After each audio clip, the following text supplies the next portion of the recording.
Golf Pick'em Expert Picks. Brought to you by FootJoy. Golf is back. It has been a while, but we have PGA Tour competition to discuss with the Charles Schwab Challenge. And of course, that means another round of Golf Pick'em. Download the NBC Sports Predictor app. Make your choices in a set of head-to-head matchups. You could win $1,000 in guaranteed prizes or $50,000 if you get a perfect score. I'm Will Gray, joined by Nick Menta. Nick, it is great to see you once again. Great to have some golf to discuss. We're going to start with a very big matchup at Colonial. World number 1, Rory McIlroy. World number 2, Jon Rahm. Who's your pick? Will, it is good to see your face, albeit remotely. I'm going to go with the world number 1. And look, it's easy to forget what kind of golf Rory McIlroy was playing before the pandemic because, Bay Hill was 3 months ago. But you do have to remember that this is a guy coming off 7 consecutive top 5 finishes on the PGA Tour, dating back to the Tour Championship last year. Only 2 players in history have ever put together a streak like that. One of them is Rory McIlroy. The other is a guy by the name of Tiger Woods. Look, I know that we can throw recent form out the window because it's been so long, but if there's one guy I'd pick to show up and be ready, be consistent, be competitive immediately, it's the world number 1. And hopefully that Seminole match kicked off a little bit of rust. I'm taking Rory, but I know we disagree. Make the case for Mr. Rahm. Yeah, there's definitely a case to be made for Jon Rahm, who has not exactly been a slouch over the last 9 or 10 months, pretty much a top 10 machine, while Rory has been racking up the top 5s. But the thing that draws my attention this week is course history. You're right, there's no recent form really to talk about, but this is Rory's first trip to Colonial. This is a course that has some quirks. It's got some bends and some nooks and crannies that you need to learn. Jon Rahm has played there before, and he has played really well. 2nd place in 2017, tied for 5th the following year. He's got a lot of good, positive memories around the horrible horseshoe. I think that might give him the edge in this head-to-head matchup. I think they both could have a strong week. I think Rahm's week is going to be just a little bit stronger. Will, next up, a matchup of Brooks Koepka versus Justin Thomas, a pair of major winners. Who is your pick this week at Colonial? Of the big names, you get the top 5 in the world in this field. The guy I might have the least confidence in is Brooks Koepka. There are still so many question marks with the former world number 1. You have to go all the way back to Eastlake in the Tour Championship for his last top 10 finish. He had the offseason knee surgery. He struggled to kind of get the train on the tracks after that and really hasn't done much in the spring, whereas Justin Thomas has already won twice this season. I know it's his first trip to Colonial, and this kind of goes against the argument I made for Jon Rahm and Rory, but I do think I'm going to give JT the edge here. Yeah, I'm gonna zig while you're zagging, or however that expression goes. I know all the reasons I shouldn't pick Brooks Koepka, but I have to think that if quarantine helped anybody, other than Tiger, it's probably helped Koepka the most. This is a guy who really struggled to come back from those knee issues late last year, early this year, and maybe having that sort of 3-month reset will have strengthened that knee, get him his confidence back, allow him to work on his game. And I know he normally plays his way into form, but he's played well here in the past. He was 2nd in 2018. And I do believe he's going to be motivated to sort of reassert himself, especially with such a strong field at Colonial. It's a hunch. It's a little bit of a gamble, but I'm going to take Koepka. There could be motivation, but I think there's also going to be rust. So I like my chances with JT. Next up, Nick, we've got another star-studded matchup. Phil Mickelson, Dustin Johnson. Who has the edge in your mind? Look, I know Dustin Johnson's been in a funk for the better part of a year, but I think the quarantine probably offered him a good and perhaps necessary reset. And even though DJ's been in a funk, a poor finish for Dustin Johnson might be like 30th. At this point, a poor finish for Phil Mickelson is more like a miscut and some, maybe less than competitive play. So, I think if you're going to make me pick between Dustin Johnson and Phil Mickelson at this stage of their career, regardless of the course, I'm picking Dustin Johnson every time. Yeah, of all the matchups we're looking at this week, this is the one that pits the people that I think are most likely to have a pair of missed cuts. I'm not really loving my choice either way here. Phil has won here twice, but has only played once since a missed cut in 2010. DJ hasn't played much here either, but he does have a top 15 finish back in 2014. And you're right. I think that apples to apples, I think that Dustin Johnson is going to be just a little bit more consistent. We've seen Phil been feast or famine this year, missed cuts, 3rd place finishes. I think that he's one of those guys that's going to have to play his way into form. Might be a guy I could look to back 2 or 3 weeks down the road, but first time out in nearly 3 months, I'm going to side with DJ.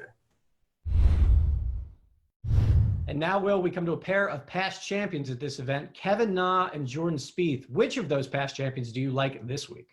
Yeah, this is a tough one because I think that both of them I'm kind of bullish on. They both have really strong course history here, but I'm going to give the edge, believe it or not, to Jordan Spieth. Of all the courses that he has played, and he has great records in a lot of places, his record at Colonial might be the best of the bunch. A scoring average lifetime of 67.8. That is some stout numbers. Now, I do think that he could have a little bit of rust like anyone else can off the 3-month layoff, but 5 top 10 finishes in 7 appearances. You mentioned he has a victory here back in 2016. He finished twice the year before and the year after. And even last year when things were getting a little squirrely, this was the place where he started a run of 3 straight top 10 finishes. So he's been in a funk before and played well here. I know he doesn't have a lot of recent form to speak of, but I'll take my chances with Jordan Spieth. I'm going to take the defending champion, Kevin Na. He likes to talk about how there's really only 7 or 8 golf courses left on the PGA Tour that give him a legitimate chance to compete and maybe even win. He cashed in on 2 of those courses last year, at Colonial and at TPC Summerlin. I just think he's motivated when he gets these opportunities and that, he tries to make the most of them. As for Spieth, I think I'm the most curious to see what he looks like after this layoff. But curiosity does not yet equate to confidence or trust. So I'm gonna stick with the defending champion, Kevin Na. Next on our list, a pair of American stars, Rickie Fowler, Webb Simpson. Nick, who you like? Yeah, Webb with a very mixed record here, but the highs have been pretty high. He's got 3 missed cuts, but 2 top 5s.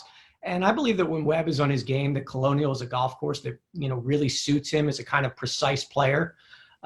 He's also played some really good golf for more than a year. This year, he's got, 4 top 10s and 5 starts, including that win at TPC Scottsdale. I think if he's maybe held on to some of that form while he's been at home working out at Quail Hollow, the Colonial could give him a really good chance to display what makes his game so precise, so accurate, so unique. I like Webb this week. I feel like you're stealing from my note sheet on this one, Nick. You're taking the words right out of my mouth. I definitely agree. I'm very high on Webb Simpson this week. As you mentioned, when he's played well here, he's finished in the top 5 2 times before. But this is a course that you don't need to hit driver. That's been his weakness. He's been able to overcome it in a big way already this season. But this is a course where his strong iron play is going to shine. He's played well here before. He was basically inside the top 10 in almost every start before the pandemic struck. I do think that he's going to be one of those guys that could come back out of the gates in a very strong way. Webb Simpson all day over Rickie this week.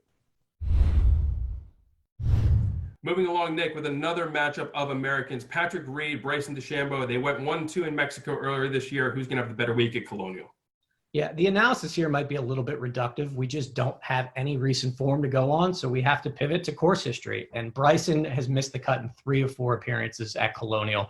Patrick Reed, on the other hand, while not stellar, has at least made the weekend in all 3 starts with the best finish of T15. Bryson was as hot as anybody going into the break, but if we're just going off, tournament experience, I have to go with Reed. Yeah, I agree with you on Patrick Reed. He's gone 46th, 33rd, 15th in 3 Colonial appearances. I like that trend. And Bryson's long game, the 320-yard drives, don't really fit at a place like Colonial, so I will take Patrick Reed. Will, last up on our list, a matchup of 2 young studs on the PGA Tour, Colin Morikawa and Scotty Schaeffler. Which of them are you taking this week at Colonial?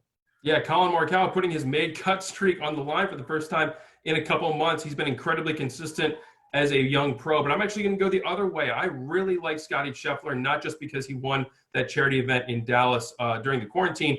10 top 30 finishes in 13 starts this season. He has been really under the radar consistent, got into the Masters by world ranking, and I think that he, as a Texas guy, could have a big week. Will, Colin Morikawa, 20 starts as a pro on the PGA Tour, 20 made cuts, and in 11 of those events, he's finished in the top 25. I love his ball striking, and I think it lines up perfectly with what's required to contend at Colonial. I've got Morikawa.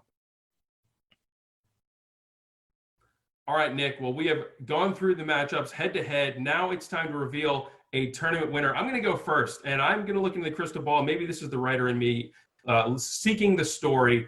I'm going to go with Jordan Spieth. The ultimate story of redemption. He comes out from quarantine, gets his first win since the Open in 2017. He's won here before. I talked about his stellar record at Colonial. I think that could shine through, get a little bit of lightning out of that putter, and it could be Jordan Spieth's week. Who is your tournament winner at the Charles Schwab Challenge? I'm taking Colin Morikawa to win his second PGA Tour Whoa. event in less than a year.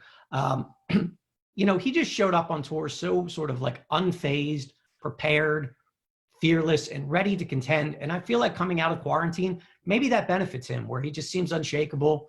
He hits fairways, he hits greens. It's exactly what you need to do at Colonial.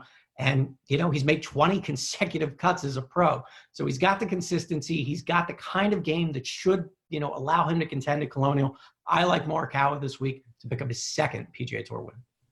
Well, those are our picks. Remember, download the NBC Sports Predictor app. Make your selections for golf pick'em for the Charles Schwab Challenge.